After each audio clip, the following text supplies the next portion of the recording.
kuadratkan. Ya, dikurangi dengan N kali sigma T pangkat 4. Ya. Nah, demikian juga nanti kalau mencari alfa ya. Sigma T kali sigma T kuadrat kurangi N kali sigma T pangkat 3. Ya. Nah, caranya bagaimana? Lihat tabelnya ya. Jadi ini tabel ini aslinya itu yang warna ungu ya. T sama DT itu aslinya ya. T sama DT ini aslinya ya. Jadi ini datanya itu hanya 5 bulan ya. Bulan pertama 2, 3, 4, 5.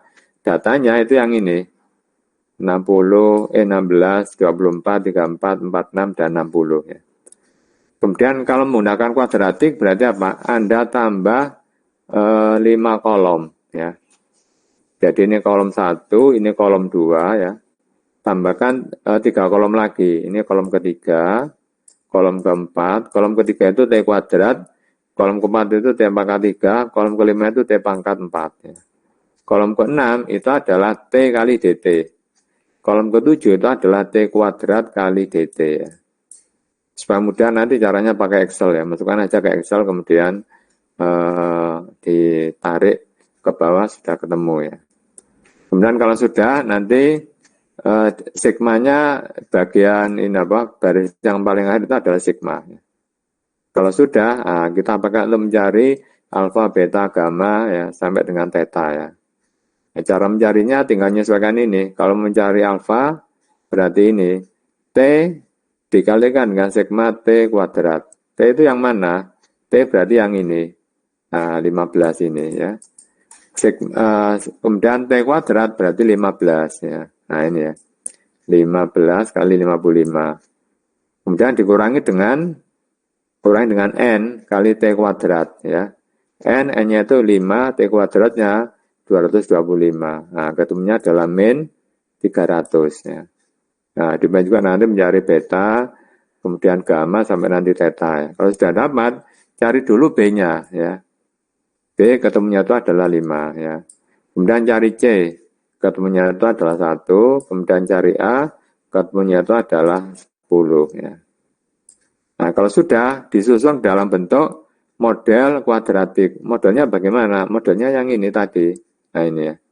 A tambah B, T kali dengan C, T kuadrat. Tadi kan sudah ketemu koefisien A, koefisien B, sama koefisien C kan. Nah, dimasukkan ini ketemunya yang ini ya. Yaitu DT aksen itu adalah 10 ditambah 5T ditambah dengan T kuadrat. Nah, sehingga dari sini kita bisa melakukan prediksi ya.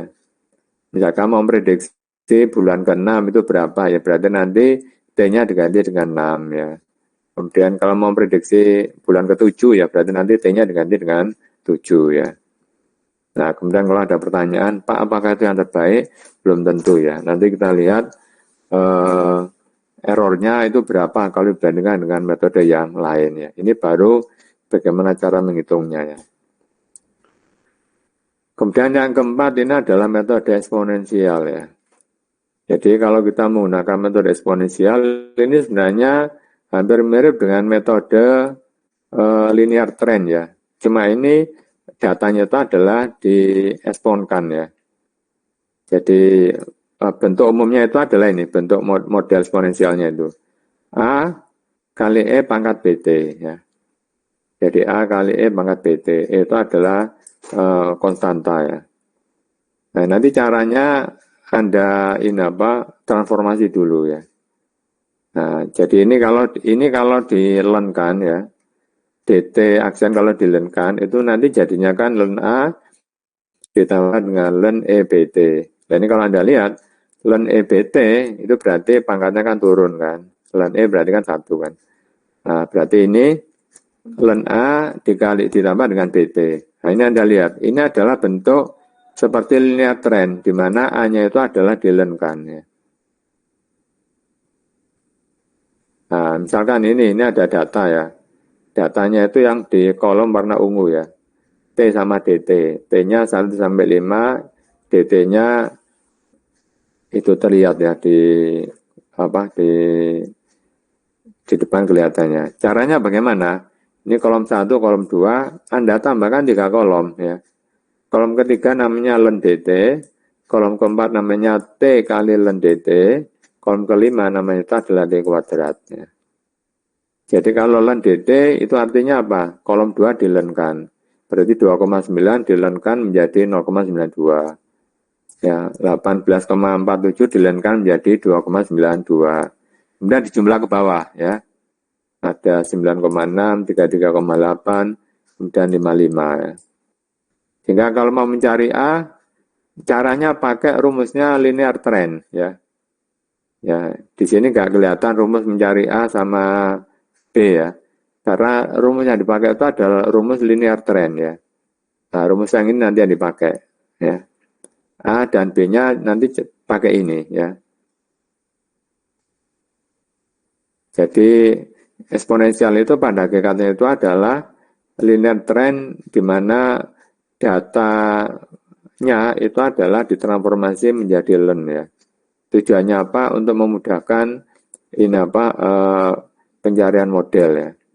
Nah dari sini B ketemunya itu adalah 0,5, len A ketemunya itu adalah 0,42. Len A 0,2 nanti diantilenkan, dikembalikan ke semula ya. Sehingga menjadi apa? E pangkat 0,42 yaitu 2,5. Nah dari sinilah kemudian disusun ya. Berarti model eksponensialnya bagaimana? DT aksen yaitu A kali E BT. A-nya 2,5, B-nya 0,5. Nah ini ya, ini adalah modelnya ini ya. Sehingga kalau kita memprediksi pada bulan Juni itu kira-kira berapa nilainya? Juni itu berarti 6, berarti nanti T-nya ganti dengan 6 ya. Ketika T-nya diganti dengan 6 berarti 2,5 kali E pangkat 0,5 kali 6. 0,5 kali 6 berarti 3, E pangkat 3 kali 2,5 ketemunya itu adalah sekitar 50 ya. Sehingga nanti diprediksi pada bulan Juli itu akan ada permintaan banyaknya itu adalah 50. Lupa kok ini apa sangat besar sekali. Nah, karena eksponensial ya. Jadi naiknya itu adalah naik secara eksponensial, tidak naik secara tren ya. Itu kemudian yang kelima itu adalah MA ya. Ini banyak juga dipakai di tugas akhir ya. MA ini nanti basisnya itu adalah pada indeks ya. Nanti Anda bisa ngitung MA dengan indeks keberapa ya. Rumusnya itu cuma ini saja, hampir sama dengan konstanta ya. Hampir sama dengan model konstan ya. Tinggal nanti berapa N yang dipakai ya. Nah, contohnya ini ya, ini ada diketahui data 7 bulan ya. Datanya itu adalah DT. Kalau kita mau mencari MA 3 bulan ya, berarti nanti Anda total 3 bulan sebelumnya kemudian dibagi dengan 3 ya. Misalkan ini ya, mau mencari di bulan April ya, berarti nanti Januari, Februari, Maret Anda total bagi dengan 3, berarti 11,66 ya. Bulan Mei ya berarti nanti 3 bulan sebelumnya 12 tambah 13 tambah 16 bagi 3 ya. Sampai nanti bulan Juli ya. Nah ini namanya prediksi ini ya. Itu kalau mau pakai 3 bulan. Kalau mau pakai 5 bulan ya berarti nanti 5 bulan sebelumnya ya. Ya, kalau mau Juni berarti nanti Januari, Februari, Maret, April, Mei dijumlah semuanya bagi dengan 5 ya. Ketemunya itu 14. Untuk Juli ketemunya itu adalah 16,6 ya. Ini adalah prediksinya ya. Jadi MA 3 bulan, MA 4 bulan, MA 5 bulan, mana yang terbaik kita masih belum tahu ya. Semuanya bisa dicoba ya, semua metode. Nanti keputusan terakhir itu adalah pada berapa error yang paling kecil ya. Yang namanya error itu adalah selisih antara hasil prediksi dengan data yang sesungguhnya ya.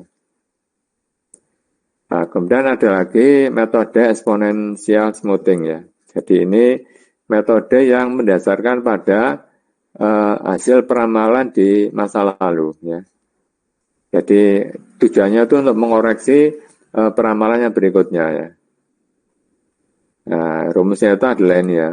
BT plus 1 itu adalah alfa DT ditambah dengan 1 min alfa FT ya. Jadi FT plus 1 ini adalah peramalan berikutnya ya. FT itu adalah peramalan yang ditentukan sebelumnya ya. Kemudian alfa itu adalah bobot ya. Ya, jadi alfa ini bobot ya. Nah, contohnya ini ya. Ini ada data selama 1 tahun ya. Ini permintaannya 37, 40, 41, 37 dan seterusnya. Kemudian ini mau melakukan forecast. Nah, ini kebetulan ditentukan ada yang alfanya 0,3, ada yang alfanya itu 0,5 ya. Nah, nanti ini Anda masukkan di rumus ini, FT plus 1 sama dengan alfa DT, ditambah dengan 1 min alfa kali FT.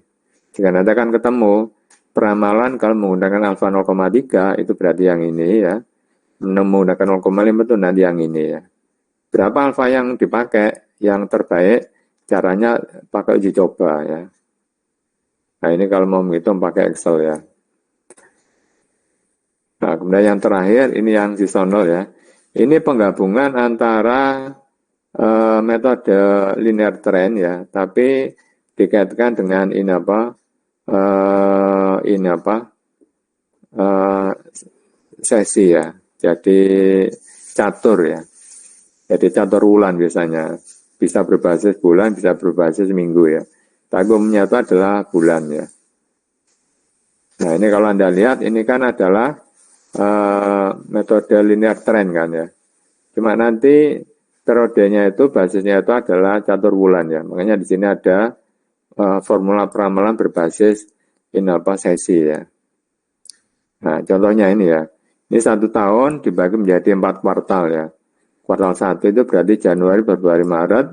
Kuartal 2 itu berarti April, Mei, Juni. Kuartal 3 berarti Juli, Agustus, September. Kuartal keempat berarti Oktober, November, Desember ya. Ini ada waktu 3 tahun ya. 3 tahun itu mestinya nggak boleh ya. Paling nggak itu data itu ya 25 atau 30 lah ya. Kecuali kalau datanya susah ya, dicari ya.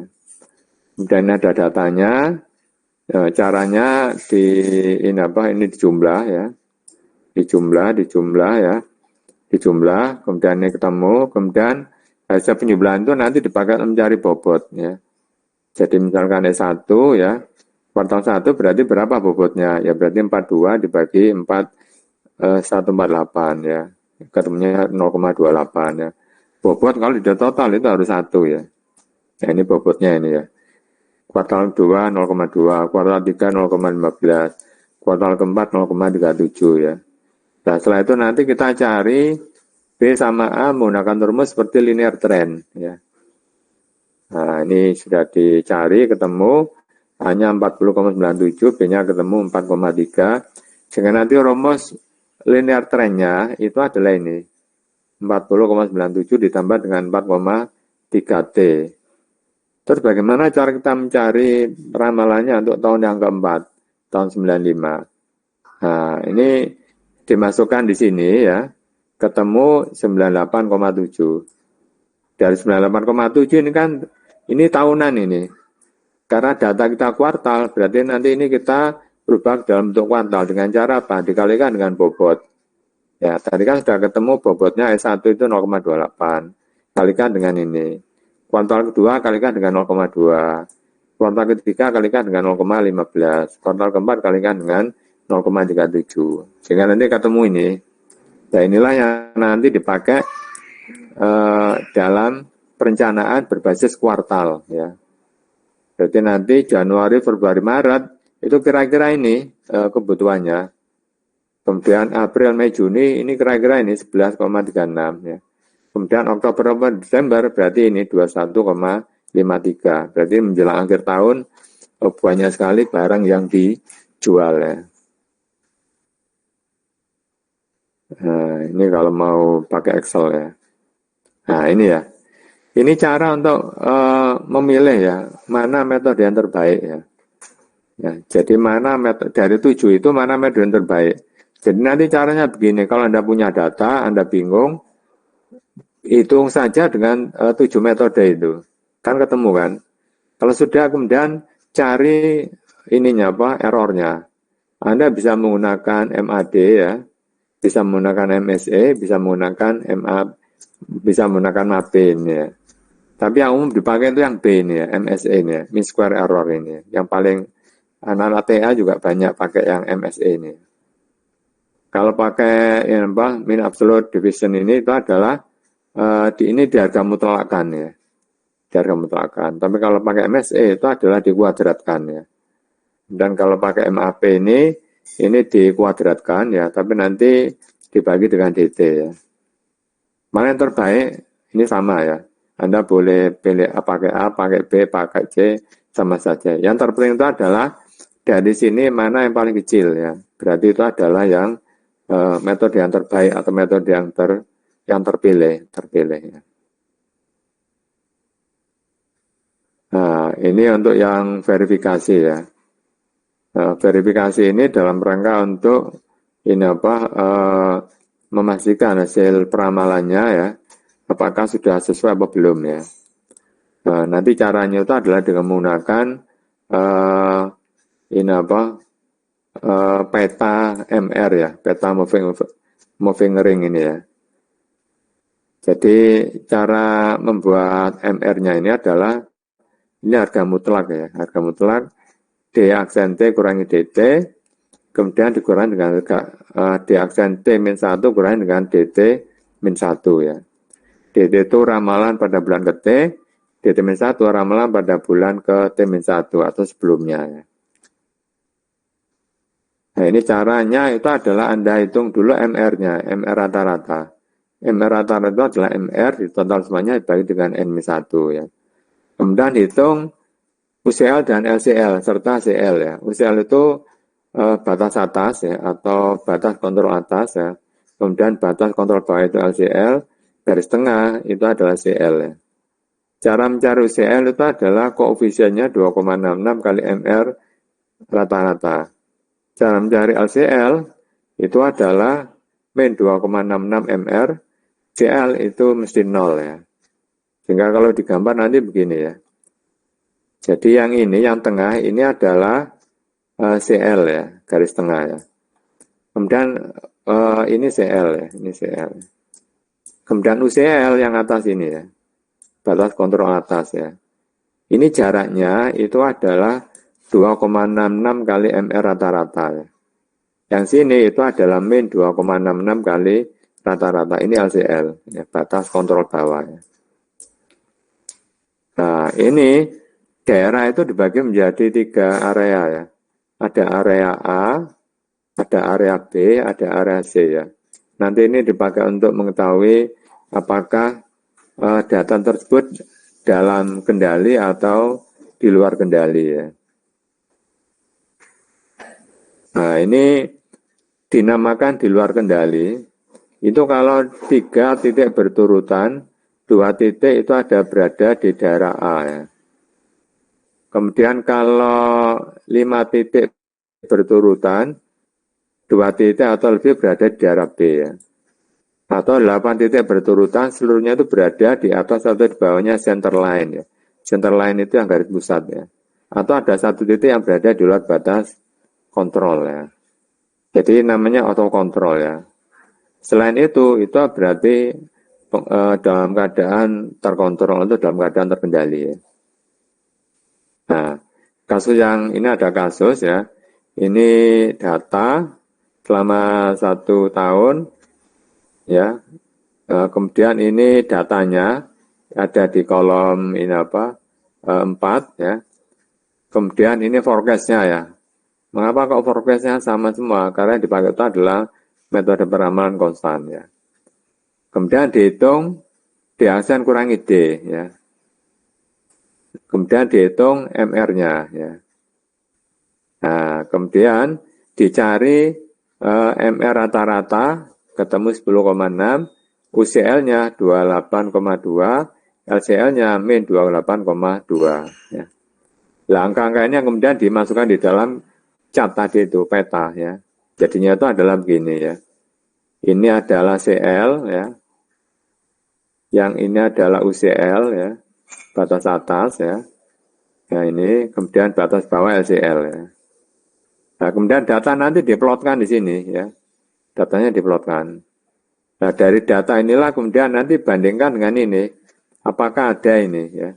Apakah ini ada ya. 3 titik berturut-turut berarti di daerah A ya.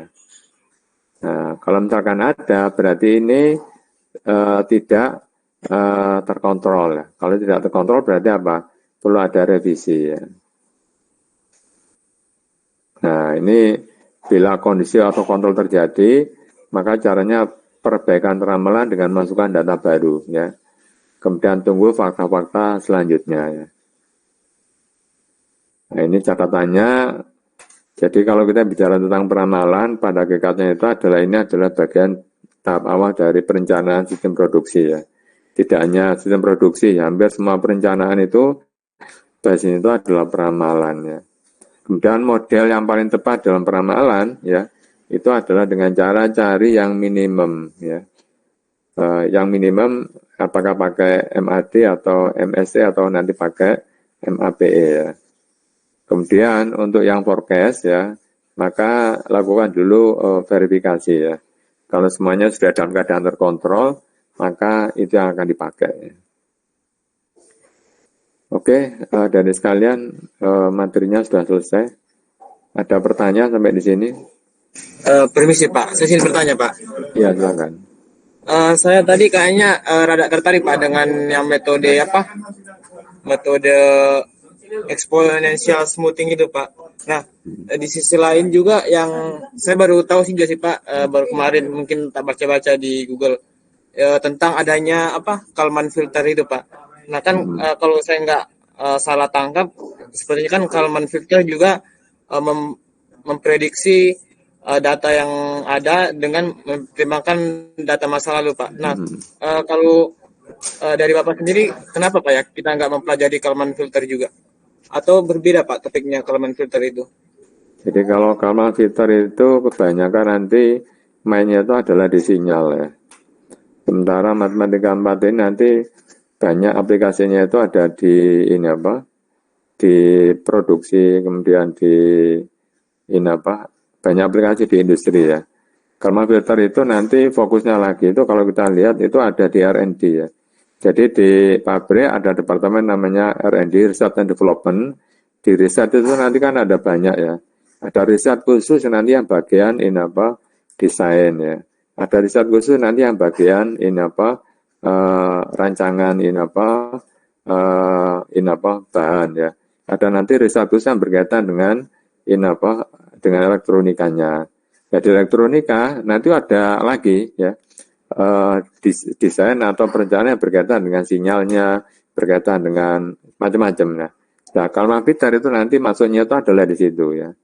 Sementara yang kita pelajari ini lebih banyak bersifat umum, banyak dipakai di ini ya sifatnya umum ya. Kalau mau uji coba nggak masalah. Maksudnya uji coba itu begini. Tadi kita kan sudah mempelajari 7 metode ya. Kemudian Kalman itu kan bisa dipakai untuk memprediksi ya. Nah, coba Kalman nanti pada kasus tertentu pakai juga metode ini. Kemudian nanti hitung errornya ya. Nah, nanti error yang paling kecil yang mana ya. Misalkan ketemunya itu adalah metode smoothing ya. Itu yang ketemu ya. Kemudian Anda lakukan prediksi, misalkan prediksi 1 tahap ke depan. Nah, setelah ketemu, tahap ke depannya ketemu, itu kan baru perencanaan kan. Nah, itu implementasikan dalam bentuk rangkaian atau dalam bentuk alatnya.